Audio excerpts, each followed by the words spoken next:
Hi, Gene Burnett from GeneBurnett.com. Hey, today I thought I'd just share a little bit of what Qigong practice is to me. I know that this is a personal take, and this is not the majority view about this, but I just thought I would share my take on Qigong with you. Literally translated, I believe it translates as breath work or energy work. Energy, Qi as translated as energy, is a controversial subject. Some people think it's a mistranslation, that it originally just meant breath. Other people think, well, breath is a vital source of energy in how we metabolize food and get energy in our body, so it has a lot to do with energy. It's come to mean sort of the life force.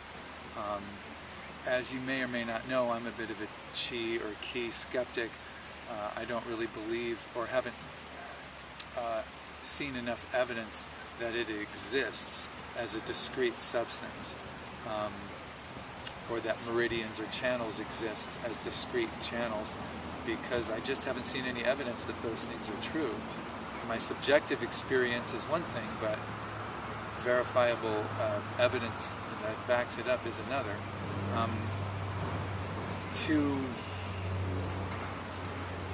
So to a lot of people, Qigong is a way of using breath and intention to move this energy throughout your body, to feel like it's, you're circulating this substance through your body, and that substance can then have health-giving or even quasi-magical martial powers. Obviously, I'm not a believer in that stuff. But to me, Qigong is the study of the relationship between my intent, the idea that I have in my mind, the impulse to move or do something, and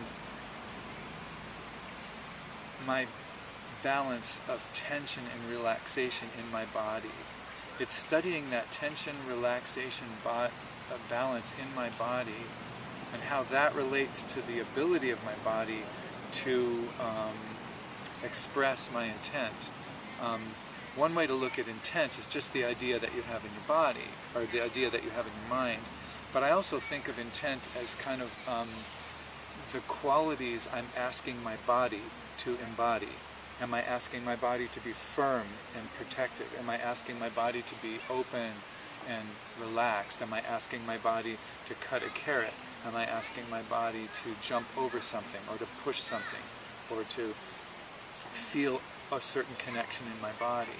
So whatever that intent is, or whatever the quality I'm asking my body to embody, there's a mental aspect of it, there's sometimes an emotional aspect to it, but there's a physical aspect to it too, that's like literally which muscles are contracted and how much, which position of which joint is at which angle and how much. Studying that and keeping those things on dimmer switches so that I can manifest that intent, or express those qualities or embody those qualities as efficiently, as economically, and as injury-free as I can, to me is what Qigong is all about. So if I'm doing, say, a punch, I want to be able to punch effectively, efficiently, economically, with as little injury to myself as possible. So that means I have to study like where my weight is, how I'm generating that power, which muscles are contracting at which time in this kinetic chain between my foot and my hand. How can I best deliver that intent in my movement? So I'm going to study that balance of tension and relaxation. If I'm too relaxed, obviously it's not going to do anything. If I'm too tense, it's going to block it. So which muscles are relaxed and which joints are tight or firm or loose, and which order at which time, is kind of the Qigong of doing the punch. Sort of not just studying mechanics, it's studying the relationship of the tension, relaxation, balance to the idea, the intent that I have in my mind to do that movement. If, like for instance, suppose I'm in a relationship and my partner tells me I'm not very good at listening. if she says to me, I feel like while I'm talking, you're just spinning your wheels thinking about what you're going to say, so that as soon as I'm done, you can hit those wheels to the ground and go off on what you want to say. And suppose I think to myself, boy, she's right. I really could be a better listener. I could really actually listen to what she says, take a moment, and respond without just spinning my wheels and thinking about what I was going to say in advance. So the qigong of that would not just be thinking to myself mentally, oh, I should suspend my thinking while she's talking. That's a mental task. But that very action, it has a physical correlation in my body. So the qigong of it might be to think, okay, wait a second. Let me feel into how my body's actually feeling right now. Let me notice that tension relaxation barrier, tension relaxation balance. Do I want to have a barrier? Do I want to feel like I'm over here, she's over there, when she's done I'm going to talk? No, I want to really be receptive and let her in. Does that mean I want to just be a lump while she's talking? No, not really. I want to be alert to what she's saying and to hear the multiple meanings that she might be communicating to me. So I don't want to be tense and young and I'm just waiting for you to stop talking, or I'm protecting myself against what you're saying. But at the same time, I don't want to be just a passive sort of lump. I want to be in between. So there's literally a physical task. I can soften my skin. I can soften the little muscles around the joints. I can feel with my nervous system, my sensory nerves, the yin sensory nerves that bring information to my brain, the motor nerves that send energy or that send signals out so that I can move. So I want to have those in balance. So I want to be kind of ready to move, but also receptive. So I want to find a midway point so that I have my posture, I have my muscles are soft, my joints are maybe suspended a little bit. There's also the breath.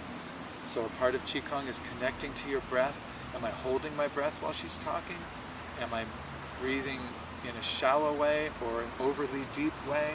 I want to find the rate of breathing, just the natural way of breathing, so that her words come in, I can hear what she has to say, I can listen to my own responses to that emotionally, physically, maybe even spiritually. I got to feel my whole body, allow my whole body right down to my cells and my joints and my skin and my whole self, listening with attention to what she's saying. Then I sit back and feel my response to what she's saying, and then I can say what I have to say in response to that. So that's looking at just a simple thing like listening from this qigong perspective. Whatever the task at hand is, whether it's a relationship task like that, or it's a physical task, or it's doing a literal qigong exercise, there's always an intent to it. There's an idea behind it. My intent is to feel a mutual twist in my arms that goes both directions. So I want these to sync up. Or my intent is to step and deliver a punch. Or my intent is to really listen. Or my intent is to ease a punch off its path and go in with some kind of attack or counterattack. There's always an intent to any given task. The qigong of it for me, again, is to study the tension relaxation balance and how that relates through my central nervous system to my intent. And what I end up with is a more nuanced, more dimmer switchy, more careful, more whole-bodied experience that hopefully leads to that intent manifesting more efficiently and more directly. Now, I'm not saying I live like this all the time. I don't think about the qigong of every single thing I do, but, I try. I really do. I bring as much of this attention to what I'm doing as possible. I'm 59, just turned 59 last week or so. Definitely am careful about getting injured. If I hurt myself in any way, it will take longer to heal than when I was 19, a lot longer. So I'm very careful not to injure myself. So when I'm riding my bike, when I'm doing the dishes, when I'm sitting at my computer, when I'm talking and having discussions with my wife and we're digging into some issue about our relationship, communication, how we spend time, what we're doing together, my friendships, all the things that I do, I try to feel into the qigong of it, which again is how my whole body is responding to my intent. how my whole body can do that. And it boils down to tension and relaxation. Which joints are tense, which joints are relaxed, which muscles are tense, which muscles are relaxed, in which combination, how do they work? How can I send, because it can be super subtle or it can be really unsubtle. It can be boom or it can be, listen. Feel into what my whole body does when I'm really listening. So that's my take on it. I have a lot of friends who believe in Qi and do the whole Qigong as getting out of the way of this training, this life energy, this force, this substance. And when they talk, it makes some sense to me. It mostly makes sense to me on a physical level. If they're made a video and they're talking about it and I turn off the sound, I can totally relate to what their body's doing. I may not frame it the same way. I don't have their belief system. But it looks pretty similar to me in terms of its physical components. I just like to focus on that because it just works for me. So anyway, that's my take on Qigong and what I think it is. Please feel free to comment down below. Subscribe to my channel if you like this kind of thing. I do a lot of music videos, Tai Chi videos, nature videos, the occasional stab at humor. And I have set up some blogs that make my videos much, much easier to navigate. If you go to GeneBurnett.com, GeneBurnett.com, and open up any page on my website and just click videos, and you'll get links to all these blogs that I set up that make it much easier to navigate my videos. All my Tai Chi videos in one place, all my nature, all my music videos in one place, makes them much easier to sort out if you want to explore them. Thanks for watching. I really appreciate it.